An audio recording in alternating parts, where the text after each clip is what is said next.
Imagine stepping back into a world you thought you knew, your home, only to feel like a complete stranger. Not because anyone's hostile, but just overwhelmed by the sheer number of faces you haven't really seen in years. That's precisely the jolt Maya Angelou describes in A Song Flung Up to Heaven, right? Returning to the U.S. from Ghana. Exactly. It hits her stepping off that Pan Am jet after 4 years away. And it's not about seeing white people, she clarifies that, but the sheer volume all at once. It's a really visceral thing. Like, her senses were recalibrated in Africa, and suddenly the American default setting felt jarring. A profound sense of how environment shapes us, you know? Yeah. And that feeling really sets the stage for this third volume of her autobiography. So today, we're diving into her journey through the mid-60s, using her own words, her own reflections. We want to pull out the key moments, the core insights, give you a real sense of this pivotal time without you having to read the whole book, though we recommend you do. Absolutely. And for those of you interested in digging deeper into book analysis, there's a great YouTube channel called Mindful Moments. They use AI for some really thought-provoking takes on literature, kind of like what we aim for here, sparking reflection. It's good parallel. Because Angelou's return wasn't just about geography, was it? She was stepping back into a nation just churning with change, with conflict. The civil rights movement was in full swing. And a huge part of why she came back was Malcolm X, his idea for the Organization of African American Unity. Taking the struggle international to the United Nations. That was a big move. It really resonated with her. She felt she had to be part of building that. You can see why.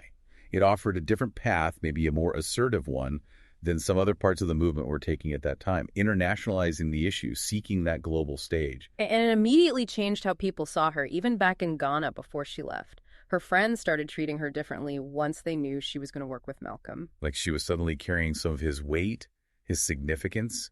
Yeah, exactly. There was this new level of respect, almost awe. It really shows the power Malcolm's vision held, even across the ocean. And Malcolm recognized something special in her, too, in that last letter he wrote her. Oh, right. He praised her ability to connect, didn't he? Her soul, he called it. Yes. He noted how some leaders talked over people's heads, but Maya could communicate in a way that really landed, that felt grounded and real. That's such high praise, especially coming from him. It suggests he saw her as a crucial voice, someone who could bridge gaps. Definitely. But her return wasn't all politics and movements.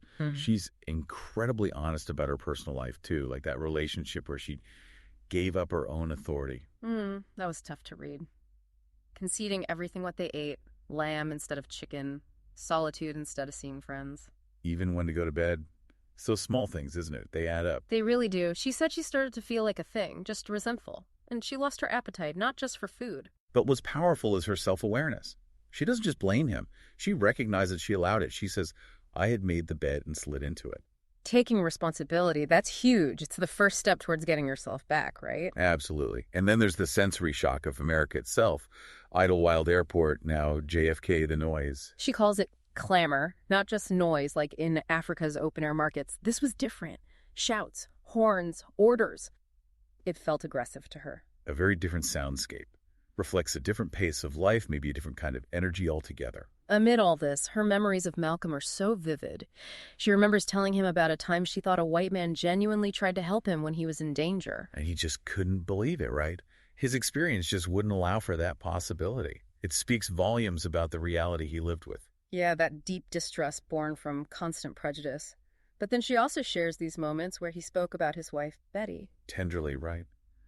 About her intelligence, her beauty, her strength as a mother and partner. It's important seeing that other side. He wasn't just the fiery orator. He was a husband, a father. Humanizes him. Then she gets to San Francisco, reunites with her mother, Vivian Baxter, and her brother, Bailey. And immediately there are differing views. Her mother really hoped she wouldn't get involved with Malcolm X. She was much more aligned with Dr. King. That reflects the real divisions within the movement at the time, doesn't it? Different philosophies, different strategies, integration versus maybe more separatist ideas. And Bailey, he had his own take, always sharp. He said some people don't want change, they want exchange, they just want what the other guy has. Oof, that cuts deep. Bailey understood. Their mother just wanted to find her own freedom, maybe on her own terms, less tied to a specific movement. Then the news hits. Malcolm X is assassinated.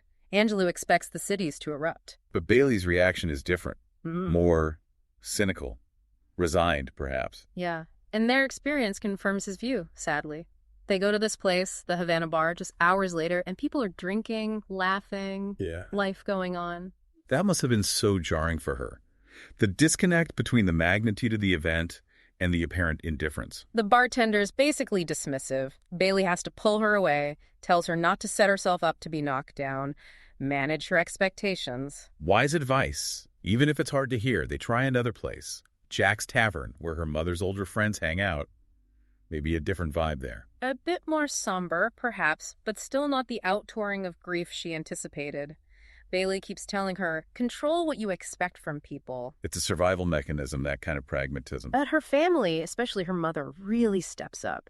Seeing Maya so down after returning, her mother just swings into action. How so? Humor, music, cooking her favorite foods, telling outrageous jokes, just pulling her back into life bit by bit. The power of family, right? That nurturing instinct. It clearly worked. It did. And Angelou reflects on this kind of inner strength she has, this inability to really wallow in self-pity for too long. A stoic inheritance, she calls it. Yeah. Knowing things could be worse. Her grandmother's teaching. Change what you don't like, but if you can't change it, change how you think about it. That's profound.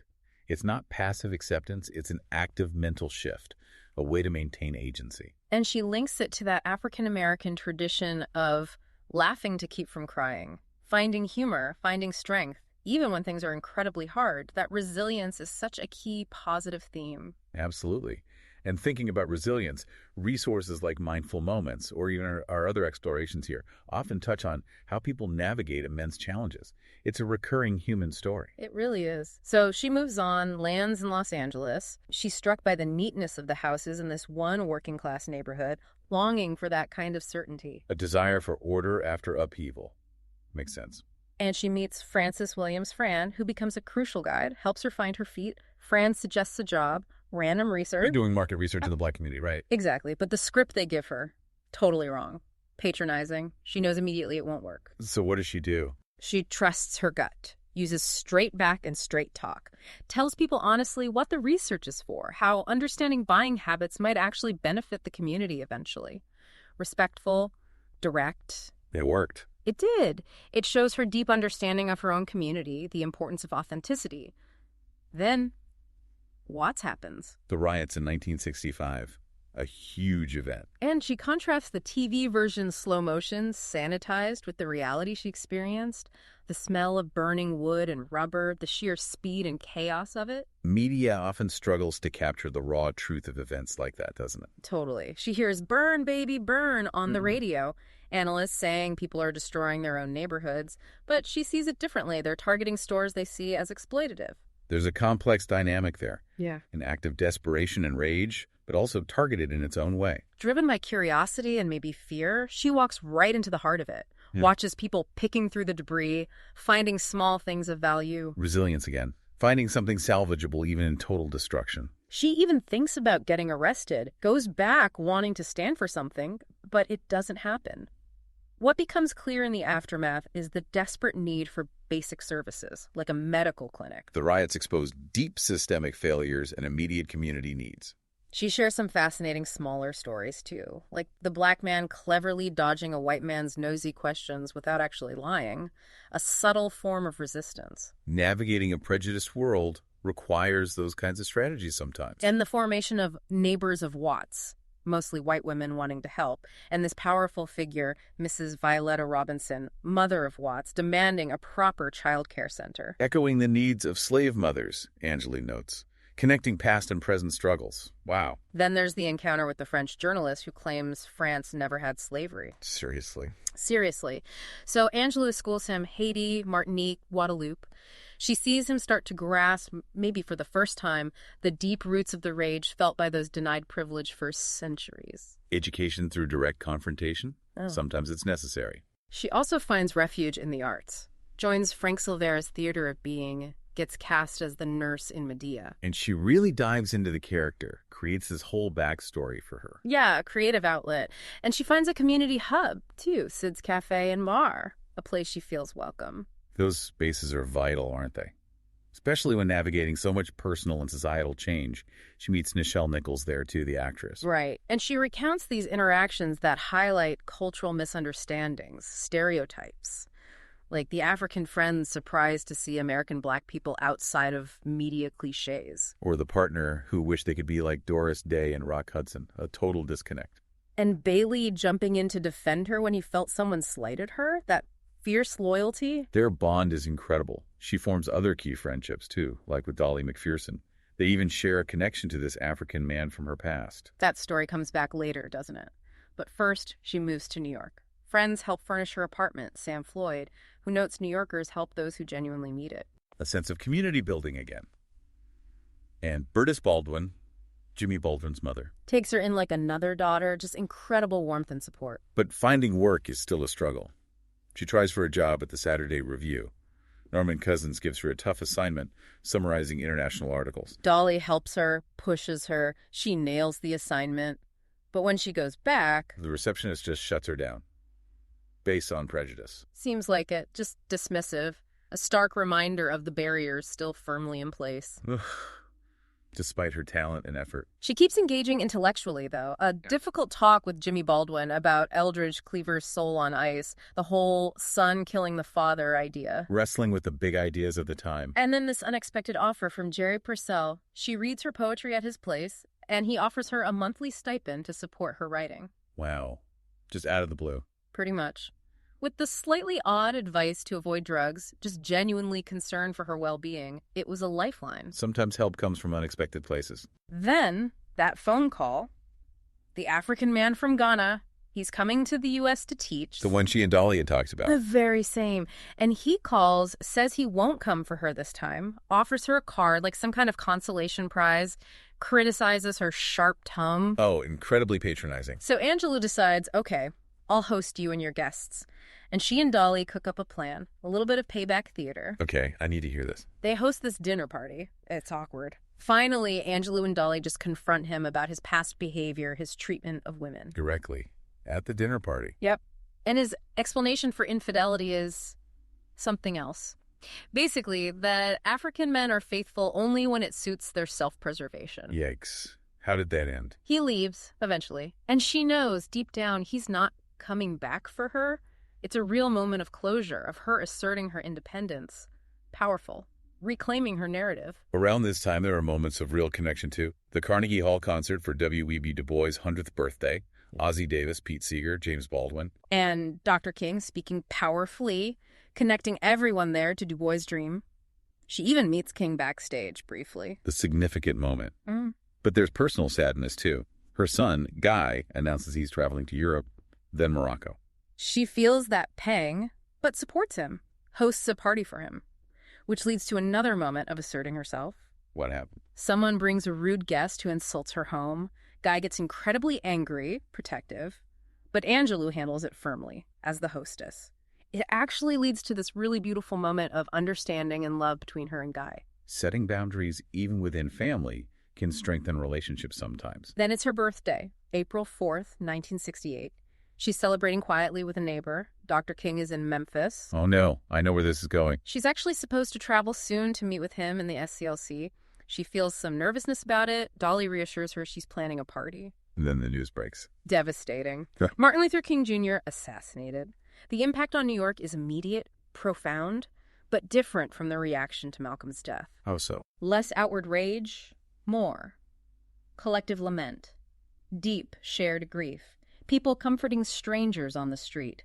Silent vigils around TV showing King's image. A city mourning together. She sees a man beating a conga drum, just shouting unintelligibly. Raw emotion spilling out. A deli owner tells her the grief is partly for Malcolm, too, a delayed outpouring for both leaders. That makes sense. A cumulative loss. And just like Bailey after Malcolm's death, Jimmy Baldwin and Jerry Purcell show up for her, offering support, getting her out of the apartment. That network again. Holding each other up. They gather with friends, share stories, find solace in that shared experience, even finding moments of dark humor, that resilience shining through again. Laughing to keep from crying. Then comes another surprise, an offer to write 10 one-hour television programs. Oh, that's a major opportunity. Yeah. Did she have experience in that? Not really. She has to learn the jargon, navigate a whole new world. but she takes it on. Embracing the challenge. And then, the final catalyst. A conversation with Robert Loomis, an editor.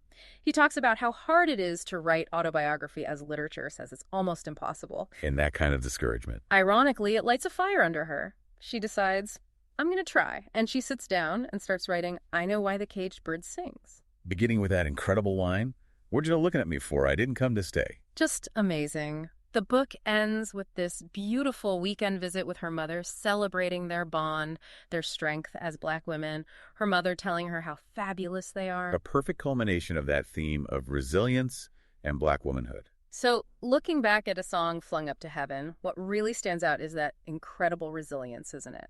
Facing adversity, searching for identity and belonging. The complexity of it all. Personal life, politics, community loss, finding your voice. It's all woven together so tightly. It truly is. And her story really shows the power of community, of support systems, whether it's family, friends, or fellow artists. Absolutely. These themes are universal, but her perspective makes them incredibly powerful and specific. Exploring lives like hers really does offer such deep insights. We really hope exploring this chapter of her life with us has given you some food for thought. If you enjoyed this, please do subscribe. Maybe share it with someone else who'd appreciate it. And if you want to read the full story, we definitely recommend picking up A Song Flung Up to Heaven. Check the description for a link. It's an extraordinary book. Most importantly, keep engaging with these stories. Keep thinking critically about the perspectives that shape how we see the world. And maybe take a moment to think. When have you felt out of place? When have challenges shaped your journey, your understanding of yourself and the world? It's worth reflecting on.